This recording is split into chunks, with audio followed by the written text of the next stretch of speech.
a situação do país, ela é gravíssima e todo mundo sabe disso, né? Agora, todos os dias eu sou questionado, desde encontrar um vizinho no elevador, quando estou chegando em casa, ou quando vou à feira aos sábados, ou vou ao supermercado, ou nas redes sociais, as pessoas estão sempre me questionando. O que a gente vai fazer? O que vai acontecer? Como vai ser 2018? Eu gostaria muito de ter essas respostas muito claras para as pessoas. Infelizmente, eu não as tenho. Mas precisamos continuar fazendo algumas reflexões e tendo que ter algumas ações no sentido de ajudar a construir, ou melhor, reconstruir esse país.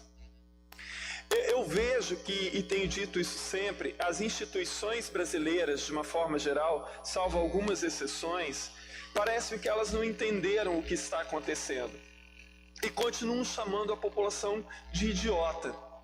Ontem, o discurso do presidente Michel Temer, ao tentar se defender atacando o procurador-geral da República, foi patético e, ao mesmo tempo, um discurso que chamou a nação de burra, porque querer desviar a atenção, querendo macular o Rodrigo Janot, que é o procurador-geral, como se ele estivesse sob suspeita e não o próprio presidente, é uma forma ardilosa de tentar desviar a atenção e sim chamar a população de burra. E dizendo que aquelas provas, aquelas gravações não passam de ficção.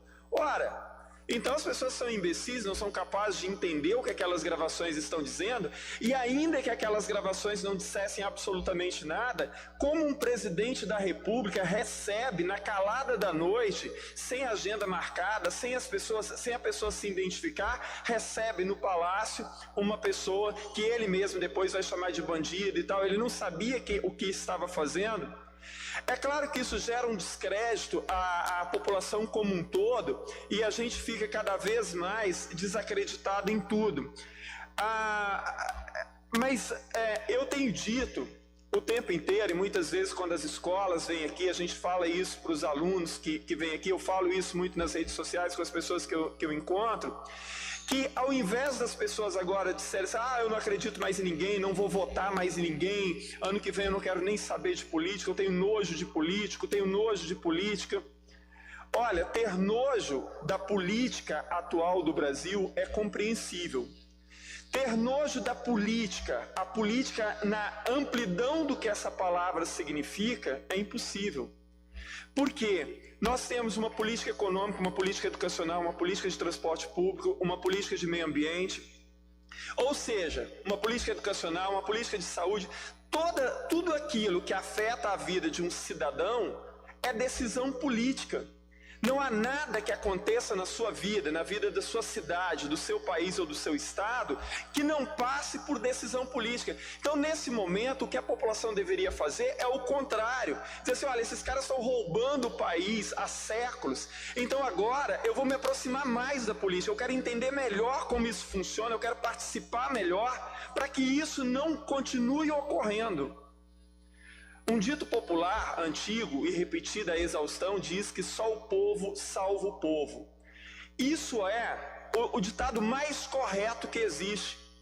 Por mais que a Operação Lava Jato dê conta de processar, de punir, de prender, se o povo não tiver uma outra reação em relação a tudo isso e não tiver um outro comportamento de acompanhar mais os políticos, de cobrar dos políticos, nada disso será modificado, porque esses corruptos serão presos e outros virão depois. Então hoje o que a gente precisa urgentemente é fazer com que a população se anime a fazer a parte dela, que é cobrar cada vez mais dos políticos, vigiar cada vez mais os políticos e entender cada vez mais essa relação promíscua que existe entre Congresso Nacional, Executivo, Legislativo, Judiciário, e essas relações promíscuas se repetem aqui no Estado também, entre Tribunal de Contas, governo, Ministério Público, Tribunal de Justiça e por aí vai.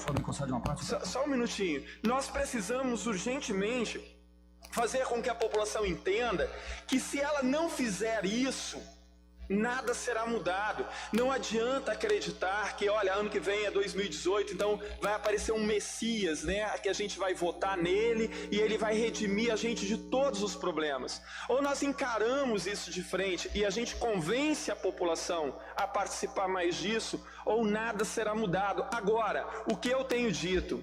Os agentes públicos, sobretudo os políticos, eles precisam coadunar o discurso com a ação. E eu sempre repito isso, deputada Eliana. O Paulo Freire, que talvez tenha sido um dos maiores intelectuais da história desse país, um educador reconhecido nos 4 cantos do mundo, num dos seus textos ele diz: o discurso e a prática têm que ir se aproximando até que as duas coisas sejam uma coisa só. E no Brasil, na maioria das vezes, você vê o discurso indo para um lado e a ação para outra. E a população, ela não acredita mais nisso. Então não adianta nada você aparecer para o público e dizer assim: olha, gente, nós precisamos de uma nova política, precisamos de reforma, de novos políticos, mas ali atrás nada muda. É como os partidos políticos hoje. Você nota os partidos políticos falando em reformas políticas. Ótimo. Todo mundo sabe que nós precisamos de reformas políticas. Agora, todo mundo sabe que o Congresso Nacional atual não tem condições morais, não reúne condições morais para fazer reforma de tipo algum.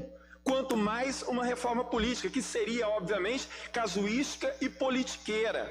E se os partidos políticos estivessem efetivamente dispostos a uma reforma, eles começariam se autorreformulando. Começaria a sua reforma de dentro dos partidos. Ou seja, então os partidos nesse momento, e a maioria tem grande parte dos seus dirigentes envolvidos, encalacrados em denúncias, já presos ou condenados ou já investigados, que então os partidos viessem a público para a sociedade e dissessem: olha, nós erramos e erramos muito, agora nós estamos expulsando A, B ou C do nosso partido, e eu incluo o PSDB nisso, que passou da hora de ter expulsado o Aécio Neves, e vir à tona e dizer isso muito claramente, e mostrar para a população através das ações: ó, nós erramos muito, agora nós estamos começando de novo, nós vamos expulsar dos nossos quadros todos os envolvidos com corrupção, e vamos fazer um pacto de moralismo, de republicanismo, de ética com a sociedade.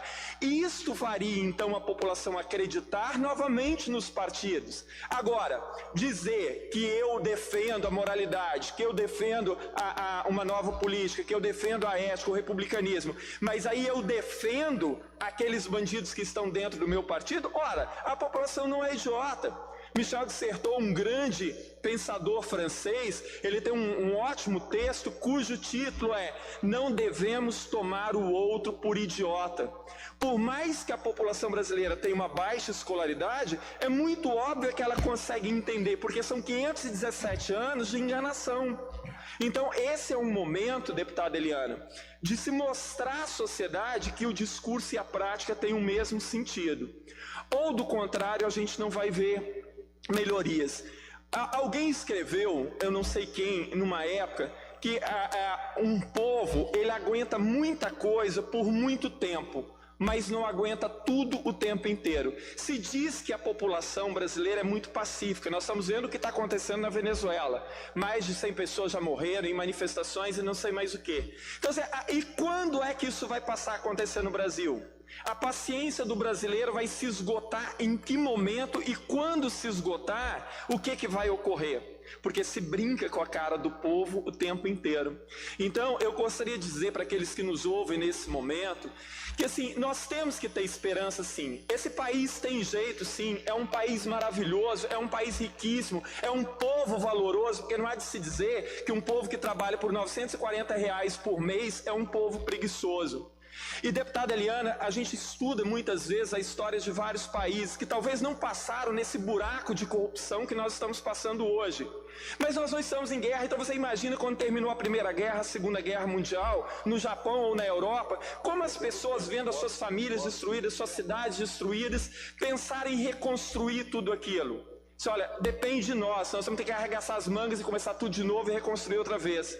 Nós precisamos acreditar que esse país tem jeito, e tem jeito se cada um de nós fizer a sua parte e, ao invés de se afastar da política, se aproximar dela.